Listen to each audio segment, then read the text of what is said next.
అరే మావా, చెప్పరా మావా. ఈ రోజు కేసరి చాప్టర్ 2 సినిమా చూసా. సినిమా చూశాక నాకు చాలా బాగా అనిపించింది. చాలా రోజుల తర్వాత ఒక మాస్టర్ పీస్ చూసిన ఫీలింగ్ వచ్చింది.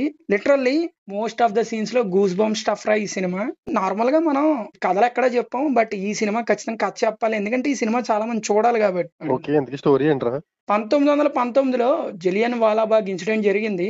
దాంట్లో చాలా మంది ప్రాణాలు కోల్పోయారు. ఆ ఇన్సిడెంట్ వెనక ఉన్న మిస్టరీ ఏంటి, ఈ కేసు కోర్టులో సాల్వ్ అయిందా లేదా అన్నది ఈ సినిమా కదా. అది ఏంటన్నది మీరు సినిమా చూసి తెలుసుకోవాలి.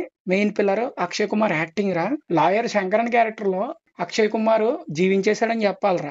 అనన్య పాండే కూడా మంచి క్యారెక్టర్ పడింది. అనన్య పాండే కూడా బాగానే యాక్ట్ చేసిందని చెప్పుకోవాలి. ఇంకా ఈ సినిమాలో మాధవన్ కూడా యాక్ట్ చేశాడు. ప్రామినెంట్ రోల్ ఉన్నా సరే రెగ్యులర్ టిపికల్ లాయర్ రోల్, అంటే కొంచెం గ్రే షేడ్ ఉన్న లాయర్ రోల్, అది ఎవరు చేసినా బానే ఉంటది. కానీ వీళ్ళ మాధవన్ ఎంచుకున్నారు కాబట్టి ఆ పాత్ర కొంచెం వెయిటేజ్ వచ్చింది. ఇది చూడాలంటే చాప్టర్ 1 చూడాలా మళ్ళీ? మావా, నేను చాప్టర్ 1 చూడలేదు, డైరెక్ట్ చాప్టర్ 2 చూశాను. అది అసలు ఎలా ఉంటుందో కూడా నాకు తెలియదు. కానీ చాప్టర్ 2 చూసాక చాప్టర్ 1 చూడక్కర్లేదేమో అని నాకు అనిపించింది. ఒకటి మాత్రం నేను చెప్తాను, ఈ సినిమా చూసిన ప్రతి ఒక్కడికి కళ్ళలోంచి నీళ్ళు వస్తాయి ఏదో ఒక సీన్ లో, ఎందుకంటే అంత బాగా తెరకెక్కించారు.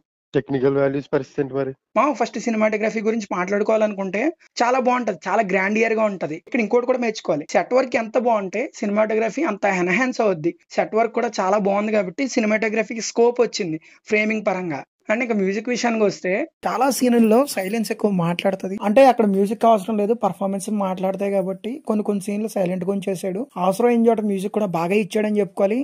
అంటే ఎక్కడ సీన్ లేపాలని చూడలేదు, మ్యూజిక్ ని గ్రౌండెడ్ గానే ఉంచాడు. అయితే ఫైనల్ గా ఈ మూవీని మన సబ్స్క్రైబర్స్ కి సజెస్ట్ చేస్తాం అనమాట. ఖచ్చితంగా సజెస్ట్ చేస్తాను మామ. Every Indian should watch it. ఇందుకే ఇందులో స్ట్రీమ్ అవుతుంది, నేను ఈ రోజు నైట్ చూద్దాం అనుకుంటున్నా. జియో హాట్స్టార్ లో స్ట్రీమ్ అవుతుంది, వెళ్ళి లుక్ వేసేయండి. అండ్ ఈ ఛానల్ లో ఇంతకు ముందు శుభం మూవీ రివ్యూ ఇచ్చాం, ఆ రివ్యూ చూడాలంటే ముందు వీడియో చూడండి అండ్ సబ్స్క్రైబ్ కూడా చేసుకోండి.